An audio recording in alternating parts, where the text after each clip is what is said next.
Hello বন্ধুরা, কেমন আছো সবাই? আশা করি সবাই অনেক ভালো আছো। এখন আমি স্যামসাং j120g এর সুপার অ্যামোলেড অরিজিনাল ডিসপ্লে এর সাথে বাজারে যে আমাদের 1 2 3 4 5টা লাইনের যে টাচটা আছে, অরিজিনাল এলসিডির এই এতগুলা পিনের সাথে আমি কিভাবে জাম্পার করে ওয়ার্ক করাবেন এটা আমি দেখাবো। তো আমি সিম্পলি অত ঝামেলায় যাব না, আমি থাম্বনেলে পিকচারটি দিয়ে দিয়েছি, ওইভাবে আপনারা লাইন টেনে নিলেও হয়ে যাবে, বা এখানে আমি যেভাবে তারগুলো জাম্পার করেছি সেগুলো ফলো করে আপনারা করতে পারবেন।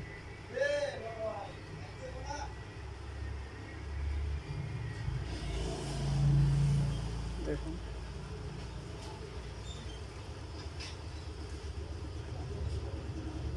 এগুলো জাস্ট এখানে সংযোগ করে দিলে হয়ে যাবে।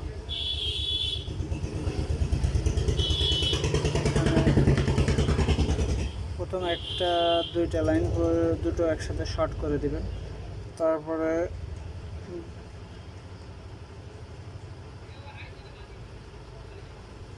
একটা 1 নম্বর একটা জাম্পার নেবেন, তারপরে দুইটা বাদে একটা নেবেন, তারপরে একটা পিন বাদে পরপর 3টা নেবেন, বাস হয়ে যাবে। আমি আপনাদের সুবিধার জন্য কিছু পিকচার এখানে দিয়ে দেব। ধন্যবাদ বন্ধুরা।